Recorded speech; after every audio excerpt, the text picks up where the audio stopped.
नमस्कार मंडळी, कसे आहात सगळे? मस्त मजेतच असाल। मी रुपाली चटपटीत स्वादिष्ट रेसिपीज मध्ये आपले अगदी मनापासून स्वागत करते। आज मी तुम्हाला अगदी कमी साहित्यात आणि घरच्या घरी पटकन होणारी मिसळ पावची रेसिपी दाखवणार आहे। चला तर मग मिसळ तयार करण्यासाठी काय साहित्य लागते ते पाहूया। इथे मी मोड आलेली मटकी घेतली आहे, लसूण घेतला आहे, अद्रक घेतला आहे, ओला नारळ घेतला आहे, याऐवजी तुम्ही वाळलेले खोबरेही घेऊ शकता। टोमॅटो घेतला आहे एक आणि 2 कांदे उभे कट करून घेतले आहेत। ही रेसिपी तयार करताना यामध्ये मी विकतचा कुठलाही मसाला घालणार नाही। हा मसाला मी घरीच तयार करणार आहे। त्यासाठी इथे मी खडे मसाले घेतले आहेत। हे दालचिनीचे 4-5 तुकडे घेतले आहेत, लवंगा घेतल्या आहेत 5-6 मिरे घेतले आहेत, 1 छोटा चमचा खसखस घेतली आहे, ऑप्शनल आहे, 1 मोठी विलायची घेतली आहे, 2 हिरवे विलायची घेतले आहेत, 1 चमचा धने घेतले आहेत आणि 2 चमचे तीळ घेतले आहेत। सर्वात प्रथम आपल्याला ही मटकी शिजवून घ्यायची आहे। त्यासाठी इथे मी कुकरमध्ये पाणी गरम करून घेतले आहे। आता ही मटकी आपण कुकरमध्ये घालून घेऊया। तुम्ही कढईमध्येही शिजवू शकता। आपल्याला ह्या मटकीला शिट्टी काढायची नाही, फक्त 15 मिनिटं शिजवून घ्यायची आहे। तुम्ही जर शिट्टी काढली तर ही मटकी गाळ होईल, त्यामुळे शिट्टी काढायची नाही। आता यामध्ये थोडी हळदी पावडर घालूया आणि चवीपुरते मीठ अगदी थोडेच घातले आहे। छान मिक्स करून घेऊया आपण हे आणि याला झाकण लावून आपण ही मटकी 15 मिनिटं शिजवून घेऊया। आपण दुसऱ्या गॅसवरती मटकी शिजण्यासाठी ठेवली आहे। तोपर्यंत आपण इथे खडे मसाले भाजून घेऊया। यामध्ये मी हे मसाले घालून घेते। खसखस आणि तीळ मी मागच ठेवणार आहे, तडतड उडून जातील। आपल्याला हे अगदी 1 मिनिटच भाजायचे आहेत, जास्त भाजायचे नाहीत, नाहीतर हे मसाले लगेचच करपतात खडे मसाले। तर मी गॅस बंद करून घेते आणि हे मसाले काढून घेते। आता आपल्याला याच पॅनमध्ये कांदा भाजून घ्यायचा आहे। हा मसाला आपण तयार करून घेत आहे, त्यामुळे कांदा, टोमॅटो, लसूण, अद्रक हे सर्व जिन्नस आपल्याला भाजून घ्यायचे आहेत छान।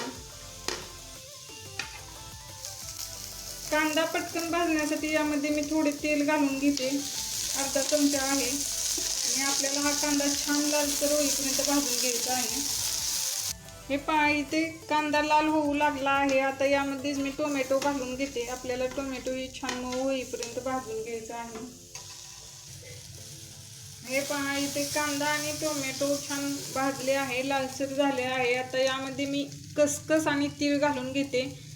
खसखस टाकल्यामुळे आपल्या मिसळचा कट छान खमंग होईल आणि तीळ टाकल्यामुळे आपला मिसळचा कट असा मिळून येईल, असा इकडे तिकडे पांगणार नाही। आता 1 मिनिट आपण हे छान भाजून घेऊया तडतड होईपर्यंत। हे पहा, इथे तीळ तडतड करू लागले आहेत। आता मी गॅस बंद करून घेते आणि हे मिश्रण काढून घेते। आता याच पॅनमध्ये आपल्याला ओला नारळ आहे ते भाजून घ्यायचं आहे। हे पहा, इथे आपले खोबरे हे छान खरपूस भाजले आहे, तुम्ही पाहू शकता कलर मस्त आला आहे। आता मी हे खोबरे काढून घेते आणि आता हे मसाले आपण थंड करून घेऊया। हे पहा, इथे 15 मिनिटं झालेले आहेत। आता मी गॅस बंद करून घेते। आपली मटकी ही छान शिजली आहे। हे पहा, अजिबात गाळ झाली नाही, फक्त अशी बोट चिपी होते। हे पहा, इथे आपला मसाला थंड झाला आहे। आता यामध्ये मी कोथिंबीर घालून घेते आणि हे आपल्याला मिक्सरला बारीक करून घ्यायचं आहे। त्या अगोदर हा खडा मसाला आपल्याला बारीक करून घ्यायचा आहे मिक्सरच्या भांड्यामध्ये। नंतर तो मसाला जर आपण अगोदर बारीक केला तर हा मसाला बारीक होणार नाही। आता मी हा अगोदर बारीक करून घेते आणि नंतर तोही बारीक करून घेते। हे पहा, इथे मी मसाला बारीक करून घेतला आहे, एकदम बारीक पेस्ट तयार केली आहे। आता आपण मस्तपैकी कट बनवायला घेऊया। कट बनवण्यासाठी इथे मी कढईमध्ये तेल गरम करत ठेवलं आहे। मोठी पळी तेल घेतला आहे, कारण कट बनवताना आपल्याला तेलाचे प्रमाण जरा जास्त घ्यायचं आहे। तर यामध्ये मोहरी घालून घेऊया आणि मोहरी छान तडतडू देऊया। मोहरी छान तडतडू लागली आहे। आता यामध्ये मी जिरे घालून घेते आणि जिरेही छान फुलू देऊया।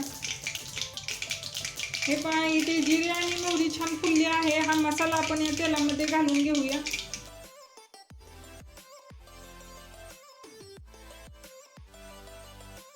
आता यामध्येच मी थोडी चिमूटभर हिंग घालून घेते, मिक्स करून घेऊया आपण।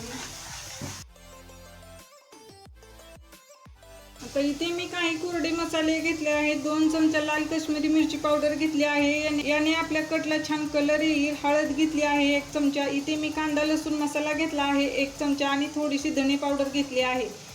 याऐवजी तुम्ही तुमचा साठवणीचा कुठला मसाला आहे तोही वापरू शकता. तर हे मसाले आपण यामध्ये घालून घेऊया, छान मिक्स करून घेऊया. हा मसाला चांगला तेल सुटेपर्यंत भाजून घ्यायचा आहे, म्हणजे आपल्या रस्स्याला छान कट येईल. हे पहा, आपल्या मसाल्याला छान तेल सुटू लागले आहे आणि तुम्ही पाहू शकता कलर ही खूप छान आला आहे आणि ताज्या मसाल्याचा सुगंधही मस्त आहे. परंतु हा मसाला कढईला खाली चिटकू लागला आहे, त्यामुळे इथे मी मटकी शिजवून घेतलेले पाणी होते ना ते थोडे घालून घेते आणि मसाला आणखीन आपण हा छान तेल सुटेपर्यंत भाजून घेऊया. कुठलाही कट किंवा रस्सा भाजी करताना मसाला छान भाजून घ्यायचा आहे, म्हणजे त्याला छान कटही येईल आणि भाजीला चवही छान येईल. पण आता याच्यावरती झाकण ठेवून घेते आणि 5 मिनिटं आपण हा मसाला छान शिजवून घेऊया.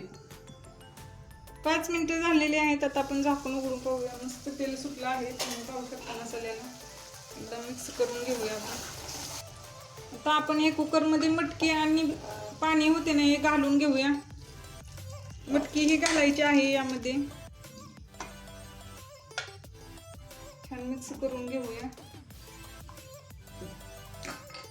आता हा रस्सा थोडा दाटसर झाला आहे, म्हणून इथे मी गॅसवरती पाणी गरम करत ठेवले होते.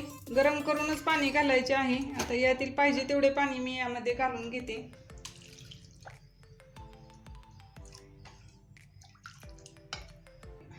आणखीन आपल्या रश्श्याला उकळी यायचा आहे, तोपर्यंत जर रश्श्याला कट छान आला आहे. आता आपण याला उकळी येऊ देऊया. हे पहा, यामध्ये मी चवीपुरते मीठ घालून घेते. मटकी शिजवतानाही आपण मीठ घातले होते, त्यामुळे पाहूनच मीठ घालायचे आहे आणि आपण ह्या रश्श्याला छान उकळी येऊ देऊया.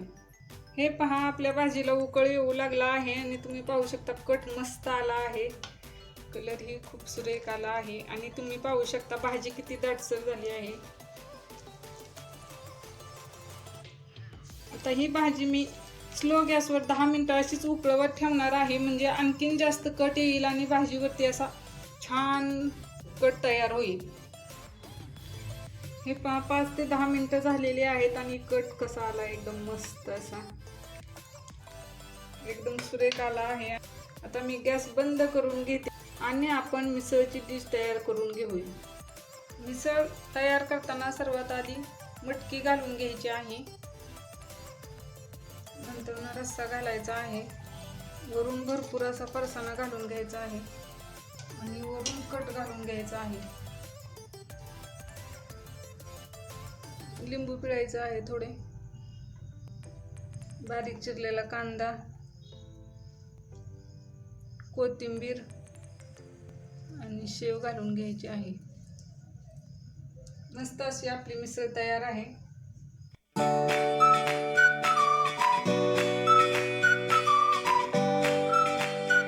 चला तर मग आपली एकदम चमचमीत आणि झणझणीत, बघताच तोंडाला पाणी सुटणारी मिसळ बनवून तयार आहे. तुम्ही ही मिसळ नक्की ट्राय करा आणि कशी झाली ती कमेंटमध्ये सांगायला विसरू नका.